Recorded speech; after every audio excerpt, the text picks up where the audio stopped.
Keluaran pasal 18 ayat 1 sampai 27. Yitro mengunjungi Musa.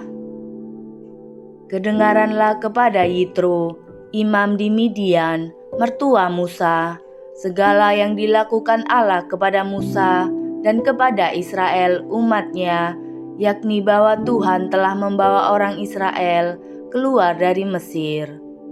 Lalu Yitro, mertua Musa, membawa serta Sipora, istri Musa, yang dahulu disuruh Musa pulang, dan kedua anak laki-laki Sipora, yang seorang bernama Gersom, sebab kata Musa, "Aku telah menjadi seorang pendatang di negeri asing." Dan yang seorang lagi bernama Eliezer, sebab katanya, "Allah Bapakku adalah penolongku dan telah menyelamatkan aku dari pedang Fir'aun." Ketika Yitro, mertua Musa, beserta anak-anak dan istri Musa sampai kepadanya di padang gurun, tempat ia berkemah dekat gunung Allah, disuruhnyalah mengatakan kepada Musa, "Aku, mertuamu Yitro, datang kepadamu membawa istrimu beserta kedua anaknya." Lalu keluarlah Musa menyongsong mertuanya itu. Sujudlah ia kepadanya dan menciumnya.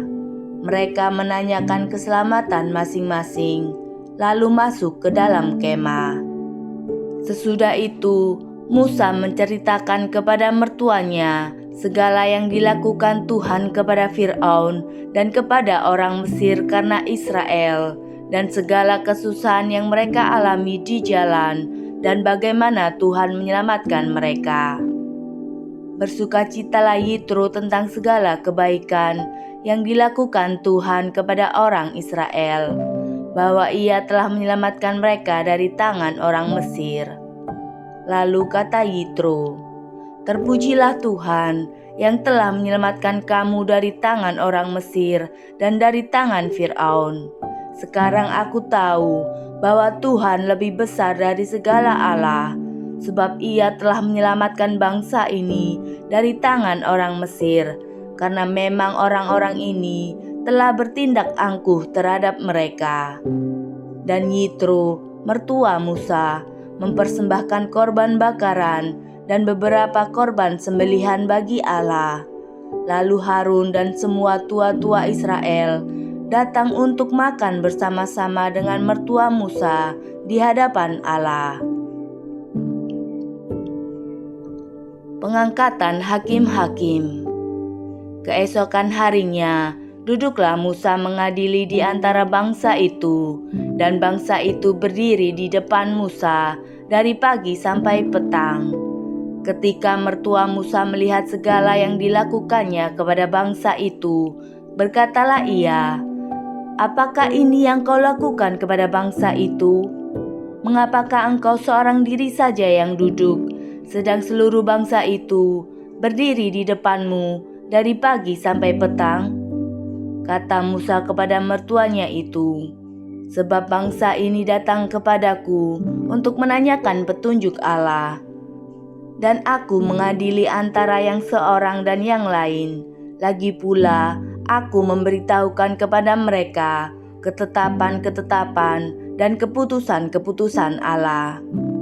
Tetapi mertua Musa menjawabnya, "Tidak baik seperti yang kau lakukan itu.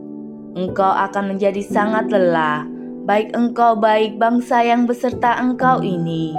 Sebab pekerjaan ini terlalu berat bagimu, takkan sanggup engkau melakukannya seorang diri saja. Jadi sekarang, dengarkanlah perkataanku.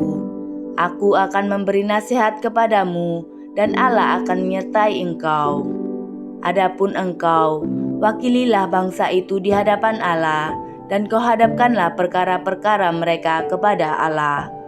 Kemudian, haruslah engkau mengajarkan kepada mereka ketetapan-ketetapan dan keputusan-keputusan, dan memberitahukan kepada mereka jalan yang harus dijalani dan pekerjaan yang harus dilakukan. Di samping itu, kau carilah dari seluruh bangsa itu orang-orang yang cakap dan takut akan Allah, orang-orang yang dapat dipercaya, dan yang benci kepada pengejaran suap. Tempatkanlah mereka di antara bangsa itu menjadi pemimpin 1.000 orang, pemimpin 100 orang, pemimpin 50 orang, dan pemimpin 10 orang. Dan sewaktu-waktu mereka harus mengadili di antara bangsa, maka segala perkara yang besar haruslah dihadapkan mereka kepadamu. Tetapi segala perkara yang kecil diadili mereka sendiri. Dengan demikian, mereka meringankan pekerjaanmu, dan mereka bersama-sama dengan engkau turut menanggungnya. Jika engkau berbuat demikian, dan Allah memerintahkan hal itu kepadamu, maka engkau akan sanggup menahannya, dan seluruh bangsa ini akan pulang dengan puas senang ke tempatnya.